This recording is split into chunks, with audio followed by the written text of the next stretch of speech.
Is this book good? Is it worth reading? Is it worth my time? How much will I hate it? Find out today on Book Attack.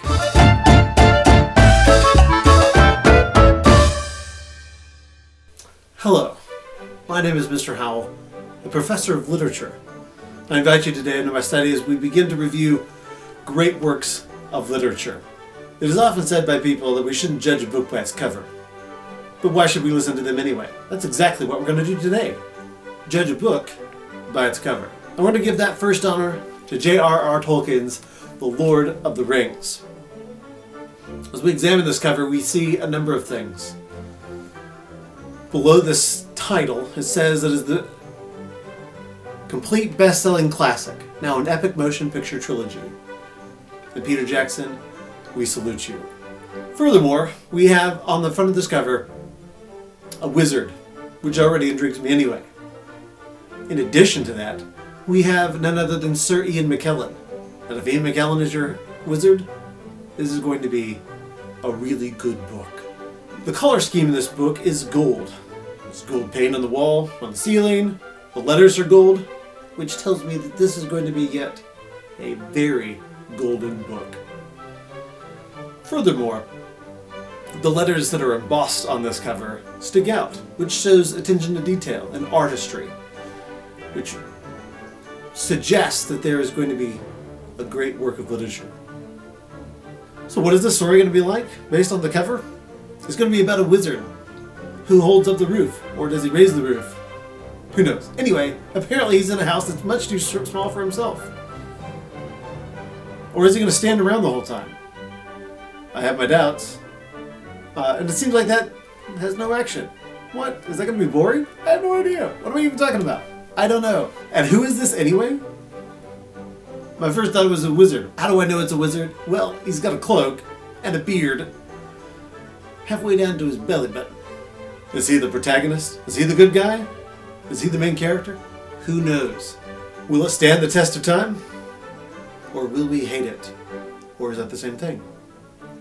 Anyway, I'll see you on the other side of the back cover. That was amazing.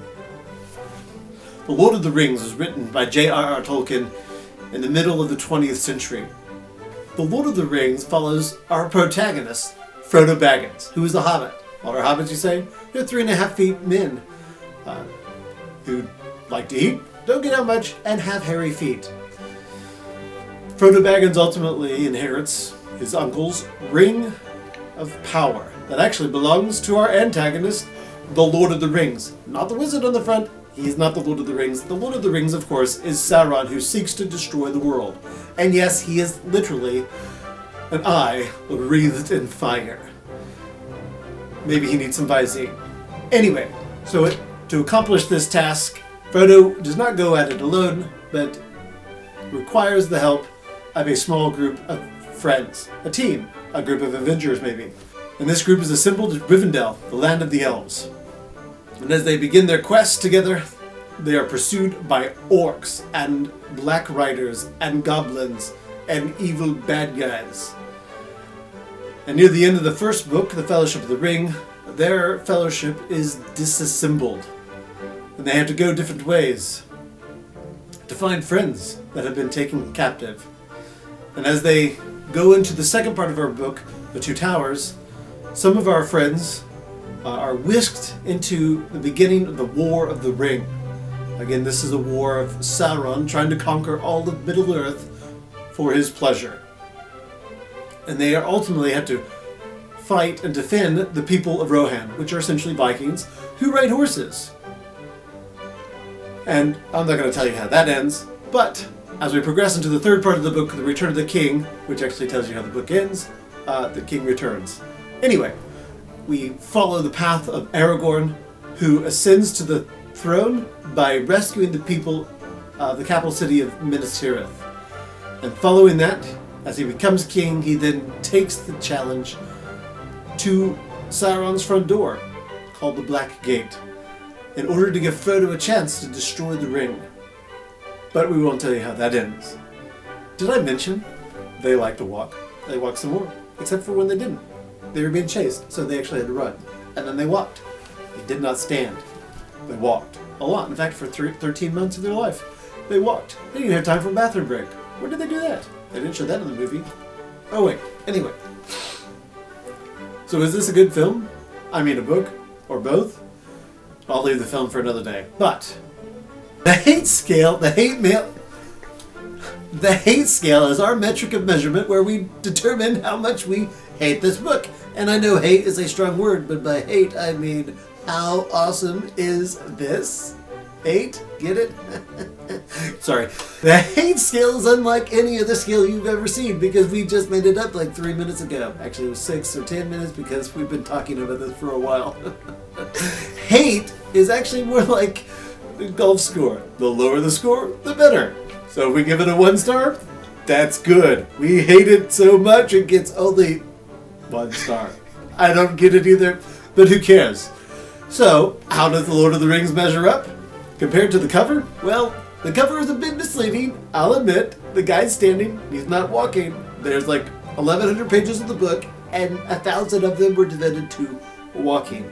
Very epic walking, mind you, but walking nonetheless. Except when they're running, which wasn't walking, it's actually speed walking, or just running. Anyway. And Gandalf, of course, is the wizard, not the Lord of the Rings. He turned down the ring, he wasn't happy with it. So the cover might be a little bit off from the actual tale of the book. However, as a whole, the book gets a 1 star because it is epic. I know the word is overused, but I mean it. It's epic. It's a great, what Tolkien called, a eucatastrophe, where everything is really bad, and all of a sudden, great good comes out of a very dark day.